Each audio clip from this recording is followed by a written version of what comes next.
Iran के विदेश मंत्री अरागची ने कहा है कि अमेरिका हमसे बातचीत के लिए गिड़गिड़ा रहा है। वो पाकिस्तान को कह रहा है, कभी तुर्की को कह रहा है, कभी सऊदी अरेबिया और ओमान को कह रहा है, कभी बहरीन को कह रहा है कि ईरान हमसे बातचीत करे और होर्मुज खोल दे।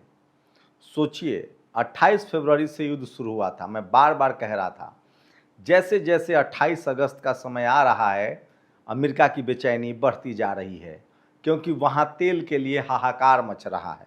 अमेरिका की अर्थव्यवस्था बर्बाद हो गया है। अमेरिका में महंगाई आसमान पर है, तेल की कीमतें बढ़ रही है और अमेरिका किसी भी कीमत पर होर्मुज खुलवाना चाहता है, क्योंकि होर्मुज जब तक खुलेगा नहीं तब तक किसी भी खाड़ी देश से तेल जो है वो अमेरिका तक नहीं पहुँचेगा। लेकिन सवाल है कि दुनिया भर में जो ये मंदी का दौर है, ये जो आर्थिक नुकसान हो रहा है, उसकी वजह क्या है? उसकी वजह है अमेरिका और इजराइल का लालच। सोचिए, एक समय डोनाल्ड ट्रंप कहता था कि मैं इजराइल जाके चुनाव लड़ूंगा। एक नया शगुफा भी अमेरिका के राष्ट्रपति ट्रंप ने छोड़ा है कि मैं भारत के चुनाव आयोग से राय लेना चाहता हूं कि उन्होंने 64 करोड़ वोटर आईडी कार्ड कैसे बनाए हैं। समझिए, भारत में तो वोटर आईडी कार्ड पहले से बने हुए हैं। पवन खेरा ने कहा है कि चुनाव आयोग को आप वहीं बुला लीजिए। तो क्या ट्रंप इस बार ईवीएम से चुनाव करवाना चाहता है अमेरिका में? क्योंकि अमेरिका में ईवीएम से चुनाव नहीं होता है, वहाँ पोस्टल बैलेट से चुनाव होता है। ईवीएम को लेकर पहले भी एलन मस्क ने कहा है कि ईवीएम जो है वो भरोसेमंद नहीं है। उस पर बाद में बात करेंगे, क्योंकि डोनाल्ड ट्रंप का आप कोई भरोसा नहीं करता है। अगर अमेरिका की इस जो बदहाली है, ये जो उसकी हालत हुई है, इसके लिए अगर कोई जिम्मेदार है तो वो डोनाल्ड ट्रंप। आपको बता दें कि डोनाल्ड ट्रंप भी अमेरिका में राष्ट्रवाद के मुद्दे पर सत्ता में आया था। उसने कहा था, मागा, हम अमेरिका को फिर से महान बनाएंगे। उसके बाद जानते उसने क्या क्या किया? उसने वहाँ के कॉलेज यूनिवर्सिटी के फंड बंद कर दिए, संयुक्त राष्ट्र संघ को पैसा देना बंद कर दिया। उसने यही नहीं किया, उसने कहा कि दुनिया भर के देशों के लोगों को हम निकालेंगे। तो उसने ग्रेट अमेरिका को बदहाल अमेरिका में तब्दील कर दिया। उसकी एकमात्र सफलता थी कि उसने वेनेजुएला के राष्ट्रपति का अपहरण कर लिया और उसके बाद उसका मनोबल इतना बढ़ गया कि उसने चाहा कि हम क्यूबा पर कब्जा कर लेंगे, ग्रीनलैंड पर कब्जा कर लेंगे, हम जब चाहेंगे तब जाकर ईरान पर कब्जा कर लेंगे।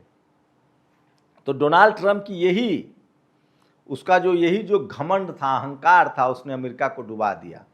अब अमेरिका के नुकसान समझिए। एक वेनेजुएला के राष्ट्रपति के अपहरण के बाद अमेरिका का नुकसान समझिए। ईरान पर हमला करने के बाद दुनिया भर में अमेरिका के हथियारों का कारोबार चौपट हो गया है, क्योंकि अमेरिका के हथियारों का कोई खरीदार नहीं है। पूरी दुनिया के देश अब कह रहे हैं कि अमेरिका का हथियार कबाड़ है, वो महंगा सौदा है। चाहे उसका रिपन हो, रिपन एक ऐसा ड्रोन था जिसकी सबसे ज़्यादा गुणगान किया गया था। दुनिया का सबसे महंगा ड्रोन, रिपन ड्रोन, जिसका 25% स्टॉक खत्म हो चुका है, ईरान ने मार गिराया है। उसके बाद अमेरिका दुनिया भर को F-16, F-18, F-15 बेचता था। वो F-35 और स्प्लिट 2 बॉम्बर नहीं बेचता है। लेकिन सोचिए, ये सारे जेट अब कबाड़ हो गए हैं, दुनिया में इसका कोई खरीदार नहीं है। दुनिया को पता चल गया कि महंगे ड्रोन और महंगा जेट क्यों खरीदे, उससे अच्छा है मिसाइल बनाओ और उसको उड़ा दो। तो दुनिया में अब दो ही हथियार बनेंगे सबसे ज़्यादा, एक तो मिसाइल, दूसरा ड्रोन और तीसरा एयर डिफेंस सिस्टम। दुनिया का सबसे महंगा एयर डिफेंस सिस्टम थार्ड था जो अमेरिका के पास है, उसका भी कबाड़ा कर दिया ईरान ने। खाड़ी देशों के 200 सैनिक अड्डे जो हैं अमेरिका के तबाह हो गए और वहाँ एयर डिफेंस सिस्टम थार्ड लगा हुआ था। इसका मतलब है उसी के बाद ईरान ने कहा है कि अब अगर अमेरिका हम पर हमला करता है तो हम अमेरिकी शहरों पर मिसाइल दागेंगे, क्योंकि उसे पता चल गया है कि उसका जो एयर डिफेंस सिस्टम है वो नाकाम है। तो अमेरिका के हथियारों का कबाड़ हो गया, दुनिया में उसका हथियारों का मार्केट था वो खत्म हो गया। दूसरी जो सबसे बड़ी असफलता है वो है पेट्रो डॉलर कारोबार। सोचिए, खाड़ी देशों में जितने तेल के कारोबार थे वो सब पेट्रो डॉलर में होता था, और आज भी दुनिया में सबसे बड़ा कारोबार तेल का है। तो पेट्रो डॉलर कारोबार पूरा चौपट हो गया और खाड़ी देश भी इसलिए खुश हैं क्योंकि अब वो अपने ही करेंसी में ये कारोबार कर पाएंगे। तो आप समझिए कि आर्थिक रूप से अमेरिका ने कितना बड़ा नुकसान उठाया है और इसके लिए डोनाल्ड ट्रंप ने उसे बर्बाद कर दिया है। लेकिन ये तो सिर्फ हुआ आर्थिक नुकसान, पूरी दुनिया के देश अब अमेरिका की बातों को सुन ही नहीं रहे हैं। नेटो यूरोप जो अब तक अमेरिका के इशारे पर चलता था, उसने भी ईरान से युद्ध से इनकार कर दिया है। लेकिन अब अमेरिका में इंटरनल बर्बादी शुरू हो गई है। अमेरिका में तेल की कीमतें आसमान छू रही है। अमेरिका में फल, सब्जी, दूध सब महंगा हो गया है और आम अमेरिकन पूछ रहा है कि तुमने ईरान पर हमला क्यों किया था, हमें ईरान युद्ध से मिला क्या। साथ ही उसके सारे जो दुनिया भर में जो उसके सैनिक अड्डे थे, उसके खिलाफ भी गुस्सा भड़क रहा है। तो सोचिए, एक डोनाल्ड ट्रंप ने पिछले 4 साल में अमेरिका को रसातल में पहुंचा दिया है, वो भी राष्ट्रवाद के नाम पर ही सत्ता में आया था। उसके साथ सोचिए, अगर डोनाल्ड ट्रंप के भारत की बात करें, जो भक्त यहाँ उसको अपना रिश्तेदार मानते हैं, डोनाल्ड ट्रंप के आने के बाद भारत के लोगों को हथकड़ी लाकर भेजा गया। भारत के 18 से 20 हज़ार लोगों के वीज़ा खत्म कर दिए गए। भारत पर उसने ट्रेड डील के लिए ज़बरदस्ती दबाव डाला। हम रसिया से, ईरान से तेल नहीं खरीद सकते हैं।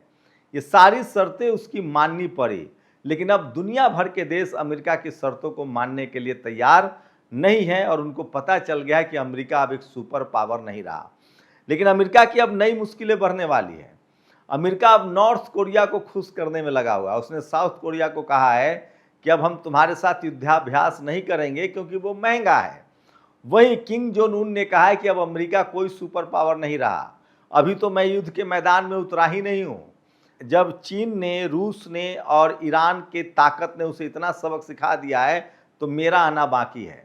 किम जोंग उन ने कहा है कि जब ईरान से ही अमेरिका हार गया है, तो नॉर्थ कोरिया का क्या वो सामना कर पाएगा।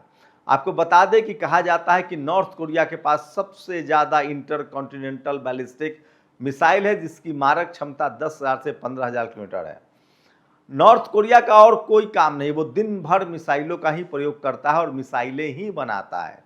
लेकिन सोचिए, ईरान की इस जीत से दुनिया स्तब्ध है, ईरान की इस जीत से दुनिया दंग है, ईरान की इस जीत से दुनिया हैरान है कि उसने अमेरिका को घुटनों पर ला दिया है। अरागची कह रहे हैं कि अमेरिका लगातार कोशिश कर रहा है, घुटनों पर है, गिड़गिड़ा रहा है कि हम ईरान से युद्ध खत्म कर ले और होर्मुज खुल जाए। ईरान ने पहले ही कहा था कि हमने 45 साल प्रतिबंध झेले हैं, तुम 6 महीना होर्मुज बंद का दर्द समझ पाओ। वहीं इजराइल को लेकर भी खाड़ी देश जो है वो बड़ी प्लानिंग कर रहे हैं। अमेरिका के लाख कोशिश के बाद, लाख धमकियों के बाद भी किसी खाड़ी देश ने ईरान पर हमला नहीं किया। इसका मतलब है कि आने वाले समय में नॉर्थ कोरिया भी ईरान के साथ आ सकता है। दुनिया को पता है कि नॉर्थ कोरिया हो, रूस हो, चीन हो, ये दोनों तीनों देश जो हैं वो ईरान की मदद कर रहे हैं और इससे कोई गुरेज नहीं है। और सोचिए, यही वजह है कि अमेरिका अलग थलग पड़ गया है। अमेरिका के दोस्तों ने साथ छोड़ दिया है, चाहे वो लैटिन अमेरिकी देश हो, ब्राज़ील हो या कनाडा हो। यूरोप ने पूरी तरह से उसका साथ छोड़ दिया है, लेकिन चीन की विश्वसनीयता बढ़ी है, चीन के पार्टनर्स बढ़े हैं। स्पेन जैसे देश चीन के साथ खुलकर व्यापार कर रहे हैं। यूरोप को भी लगता है कि हमारी भलाई ईरान के साथ खड़े होने में है, क्योंकि उनको भी तेल और गैस चाहिए।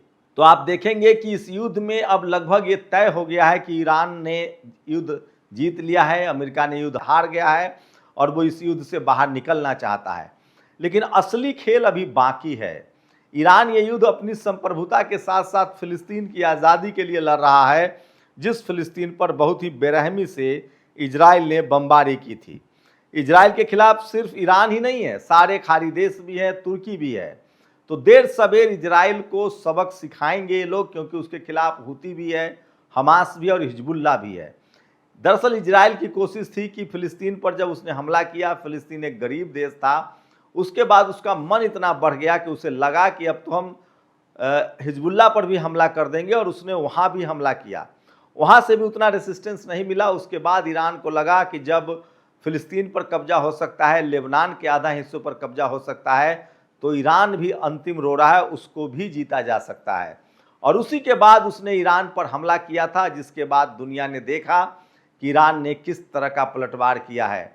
तो ईरान ने बाकायदा कह दिया है कि हम पूरी फिलिस्तीन आज़ाद चाहते हैं, फिलिस्तीन की मुकम्मल आज़ादी चाहते हैं, और जब तक फिलिस्तीन पूरी तरह से आज़ाद नहीं हो जाता है, तब तक हम इजराइल के खिलाफ युद्ध नहीं रोकेंगे।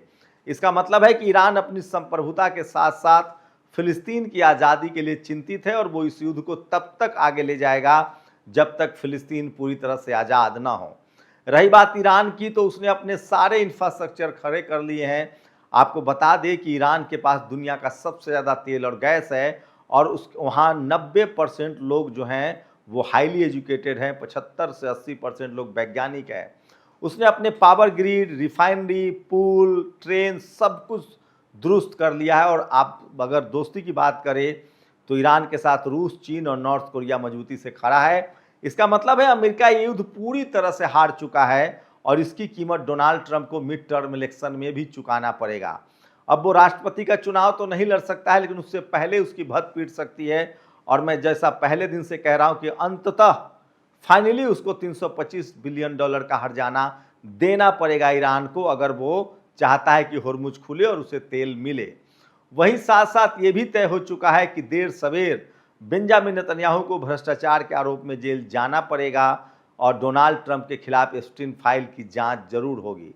ये अलग बात है कि डोनाल्ड ट्रंप की जिंदगी अब ज़्यादा नहीं बची है, उसके पैर कब्र में है। शायद यही वजह है कि वो जाते जाते दुनिया को बर्बादी के मुहाने पर धकेल देना चाहता है।